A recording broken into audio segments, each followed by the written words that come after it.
Hello friends, నేను మీ Ahmed Pasha. Welcome to the media report. గడిచిన 64 రోజుల నుంచి ఆంధ్రప్రదేశ్లో ఈవీఎం ట్యాంపరింగ్ మీద ఒక పెద్ద చర్చ అనేది నడుస్తున్నది. నిజంగానే ఆంధ్రప్రదేశ్లో ఈవీఎం ట్యాంపరింగ్ జరిగిందా, అందువల్లనే కూటమి అన్నది గెలిచిందా అని చెప్పేసి ప్రజల మనసులలో ఒక అనుమానం అన్నది ఉన్నది.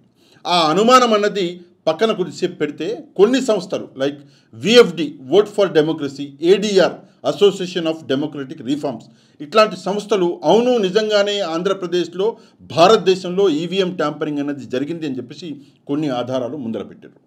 సరే, ఈరోజు మనం కూడా కొన్ని అదిరిపోయే ఆధారాలు ముందర పెట్టబోతున్నాం. కాకపోతే మీ అందరికీ ఒక చిన్న రిక్వెస్ట్ ఏంటంటే తప్పకుండా ఈ వీడియోని వైరల్ చేయండి.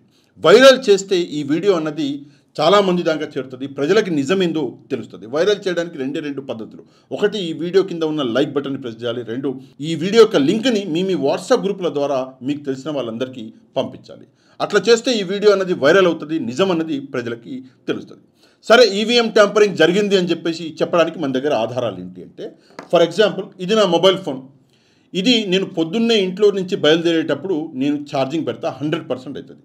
అయినాక నేను ఆఫీస్కి వస్తా, ఆఫీస్లో నేను పని చేసుకుని రాత్రి మళ్ళీ ఇంటికి వెళ్ళేటప్పుడు ఇది ఛార్జింగ్ మొత్తం అయిపోయి స్విచ్ ఆఫ్ అయిపోద్ది. అప్పుడప్పుడు 5%, 10% ఛార్జింగ్ అనేది ఉంటుంది. అంటే ఎలక్ట్రానిక్ డివైస్ అన్నది మనం వాడితే ఆటోమేటిక్గా దీని ఎలక్ట్రానిక్ డివైస్ యొక్క ఛార్జింగ్ అనేది తగ్గుతుంది. ఇది నార్మల్గా ప్రతి ఎలక్ట్రానిక్ డివైస్ లో అయ్యే పని. అంటే ఛార్జింగ్ అనేది ఆటోమేటిక్గా తగ్గుతుంది వాడితే. వాడకపోయినా కూడా ఊకే పెట్టినా కూడా తగ్గుతుంది. ఇది అసలు విషయం. అయితే ఇప్పుడు ఎందుకు నేను నా మొబైల్ ఫోన్ని చూపించిన, ఏంది కథ అన్నది ఒకసారి మీకు చెప్తా. మే 13వ తేదీ మనకి ఎన్నికలు జరిగినాయి ఆంధ్రప్రదేశ్లో. జూన్ 4వ తేదీ ఆ ఎన్నికల రిజల్ట్ అనేది వచ్చింది. అయితే మే 13 నుంచి జూన్ 4వ తేదీ వరకు మొత్తం 21 రోజులు, అంటే 21 రోజులు ఆ ఈవీఎంలో ఏదైతే ఎన్నికలు జరిగినాయో ఆ ఈవీఎంలో తీసుకుపోయి స్ట్రాంగ్ రూమ్ అని ఉంటుంది, ఆ స్ట్రాంగ్ రూమ్లో పెట్టి ఆ స్ట్రాంగ్ రూమ్కి బయట నుంచి సీల్ వేస్తారు, ఎవరు వెళ్ళకుండా. అంటే 21 రోజులు ఆ ఈవీఎంలు స్ట్రాంగ్ రూమ్లో ఉన్నాయి. అట్లాంటప్పుడు ఆ ఈవీఎంలు ఏవైతే ఉన్నాయో వాటి ఛార్జింగ్ దిగిపోవాలిగా. ఎందుకు అంటే నువ్వు మే 13వ తారీఖు మొత్తం ఆ ఈవీఎంలని వాడినావు. రెండవది, జూన్ 4వ తేదీ అంటే 21 రోజులు ఆ ఈవీఎంలను తీసుకుపోయి స్ట్రాంగ్ రూమ్లో పెట్టినావు. అట్లాంటప్పుడు ఆ ఈవీఎంల ఛార్జింగ్ అనేది దిగిపోవాలా లేదా? దిగిపోవాలి, 100% దిగుతుంది. కానీ ఇక్కడ ఒక చాలా ఇంట్రెస్టింగ్ విషయం, ఓట్లు లెక్కించే రోజు అంటే ఈవీఎం ఏదైతే ఓట్లు లెక్కించారో జూన్ 4వ తారీఖు, ఆ రోజు ఈవీఎంలలో ఛార్జింగ్ 99% ఉన్నది. అంటే 99% ఛార్జింగ్ ఉన్నది. అంటే దీంట్లో జరిగింది ఏంటి అంటే, ఒకటి, ఎవరన్నా ఆ ఈవీఎంని ఛార్జింగ్ పెట్టి ఉండాలి, అంటే వాడి ఉండాలి. వాడిర్రు అంటే స్ట్రాంగ్ రూమ్ని బయట నుంచి లాక్ వేసి సీల్ వేసారు. ఎట్లా వాడతారు? లేకపోతే ఆ ఈవీఎంని మార్చైనా ఉండాలి. అంటే ఆ ఈవీఎంని తీసేసి కొత్త ఈవీఎం పెడితే దాని ఛార్జింగ్ అనేది 99%, 99% అనేది ఉన్నది. ఈ రెండు అన్నది జరిగే సంభావన ఉన్నది. ఈ రెండు ఉన్నది. అదీ కాకుండా ఇంకో న్యూస్ ఏంటంటే 20 లక్షల ఈవీఎంలు మాయమైనాయి అని చెప్పేసి మనకు కొన్ని రోజుల కిందల ఒక న్యూస్ అన్నది వచ్చింది. ఆ 20 లక్షల ఈవీఎంలు ఎక్కడికి పోయినాయి అంటే, ఈ ఈవీఎంలని మార్చేసిర్రు. ఆ 20 లక్షల ఈవీఎంలు ఏవైతే ఉన్నాయో అవి తీసుకొచ్చి పెట్టిర్రు అని చెప్పేసి ఒక టాక్ అనేది ఉన్నది. కాకపోతే నేను ఇప్పుడు చెప్పిన విషయం అంతా ఎక్కడ జరిగింది ఏంది అంటే, ఇక్కడ మనం చూసుకోవచ్చు, విజయనగరంలో లోక్సభ వైసీపీ అభ్యర్థి బెల్లన్న చంద్రశేఖర్ రెడ్డి ఎవరైతే ఉన్నారో ఆయన ఈ విషయాన్ని గమనించిండు. ఎప్పుడు గమనించిండు? జూన్ 4వ తారీఖు ఆయన గమనించి ఏం చేసిండు అంటే, ఎన్నికల సంఘానికి దీని మీద విచారణ జరిపించాలి అని చెప్పేసి ఒక కంప్లైంట్ అన్నది ఇచ్చిండు.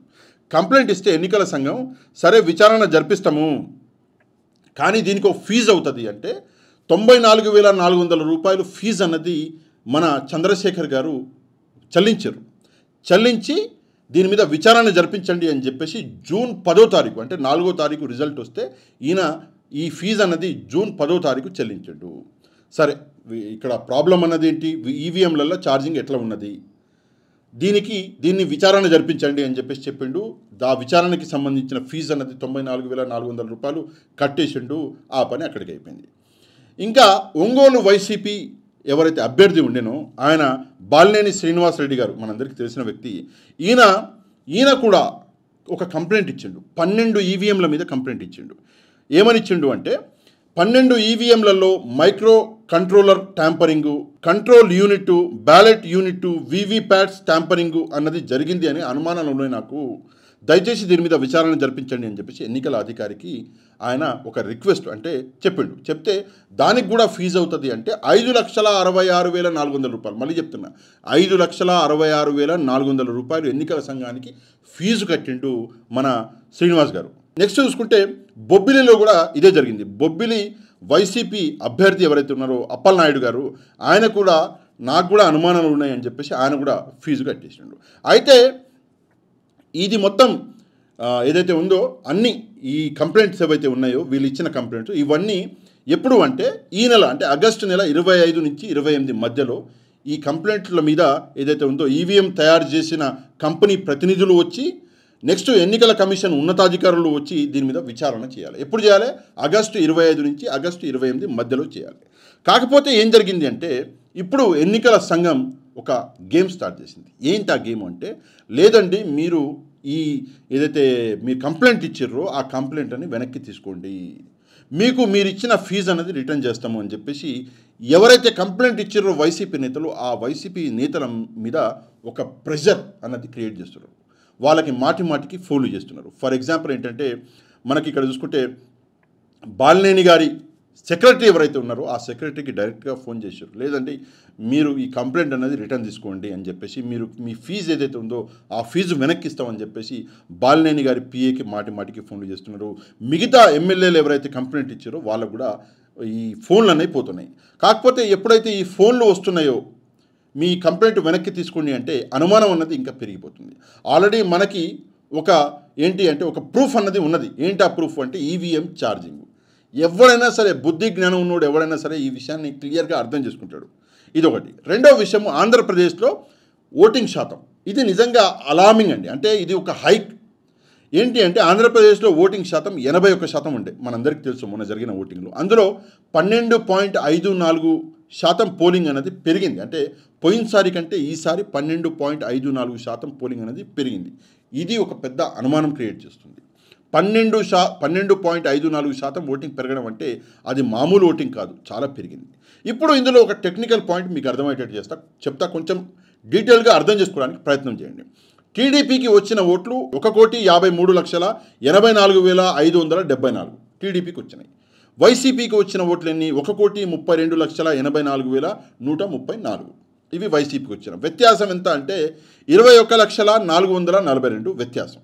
అంటే టీడీపీ పార్టీకి వచ్చిన పర్సంటేజ్ ఎంత అంటే 45.6, వైసీపీకి వచ్చిన పర్సంటేజ్ ఎంత అంటే 39.37. ఇందులో వ్యత్యాసం ఎంత అంటే 6.23% వ్యత్యాసం. అంటే టీడీపీకి వైసీపీకి ఉన్న వ్యత్యాసం కేవలం 6.23% వ్యత్యాసం. ఇప్పుడు హైపోథెటికల్గా ఒకవేళ ఆలోచిద్దాం, అనుకుందాం ఏంటంటే, లేదు ఏదైతే ఆంధ్రప్రదేశ్లో పోలింగ్ ఏదైతే పెరిగిందో 12.54%, ఆ పోలింగు ఈవీఎం ట్యాంపరింగ్ల ద్వారానే పెంచారు, ఆ ఓట్లన్నీ టీడీపీకే వచ్చినాయని చెప్పేసి అనుకుందాం. అనుకోవడానికి ఏముంది? అనుకుంటే ఇప్పుడు ఆ 12.54% ఒకవేళ టీడీపీకి వచ్చిన పర్సంటేజ్లో తీసేస్తే వచ్చింది టీడీపీకి 33.06% మాత్రమే. అప్పుడు వైసీపీకి వచ్చింది ఎంత అంటే 39.37%. అంటే వైసీపీ టీడీపీకి కంటే వైసీపీకి 6.31% ఓట్లు ఎక్కువ వచ్చినట్టు. అంటే గెలిచింది ఎవరు? వైసీపీ. అది కూడా టీడీపీ కంటే ఎక్కువ పర్సంటేజ్. టీడీపీకి వైసీపీకి ప్రస్తుతం చూపిస్తున్న పర్సంటేజ్ 6.23%. కానీ ఒకవేళ ఏదైతే పెరిగిన ఓట్లు ఉన్నాయో అవి టీడీపీకి తీసేస్తే వైసీపీకి వచ్చిన పర్సంటేజ్ టీడీపీ కంటే ఎక్కువ, 6.31% అన్నది ఎక్కువ. అంటే వైసీపీ గెలిచింది, అది కూడా టీడీపీ దారుణంగా ఓడిపోయింది. అంటే ఇప్పుడు వచ్చిన 11 ఎమ్మెల్యే సీట్లు టీడీపీకి వచ్చినట్టు అవుతుంది. అది మనం అర్థం చేసుకోవాలి.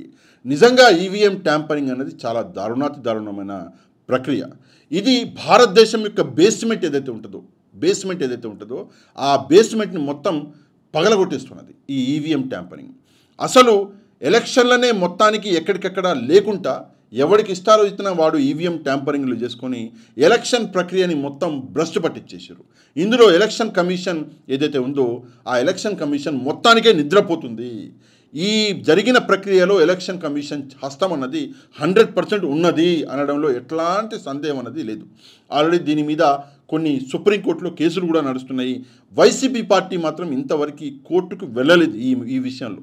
మనమన్నా ఒక యూట్యూబ్ ఛానల్గా నేను ఒక 54,000 చిల్లర మంది ప్రజల దగ్గర నుంచి ఒక డేటా అన్నది కలెక్ట్ చేసి ఆనరబుల్ ప్రెసిడెంట్ ఆఫ్ ఇండియా గారికి, ఆనరబుల్ చీఫ్ జస్టిస్ గారికి నేను లేఖ రాసిన, పర్సనల్గా నేను రాసిన. కానీ ఇంతవరకు వైసీపీ పార్టీ కోర్టుకు వెళ్ళలేదు. ఆనరబుల్ ప్రెసిడెంట్ ఆఫ్ ఇండియా గారి దగ్గర కూడా వెళ్ళి కలవచ్చు. కానీ వైసీపీ పార్టీ అనేది ఇంతవరకు వెళ్ళలేదు. నేను వైసీపీకి ఒకటే విషయం చెప్తున్నా, ఏంటి అంటే ఇన్ని ఆధారాలు ఉన్నాయి, తప్పకుండా కోర్టుకు వెళ్ళండి. నెక్స్ట్ ప్రెసిడెంట్ ఆఫ్ ఇండియా గారిని కలవండి, అందులో తప్పే ఉంది. ఎందుకని చెప్పేసి భయపడేటోళ్ళగా వెనక్కి తగ్గడము అది నాకు అర్థం కావట్లేదు. ఈ డేటా అన్నది నిజంగా ఒక షాకింగ్ డేటా.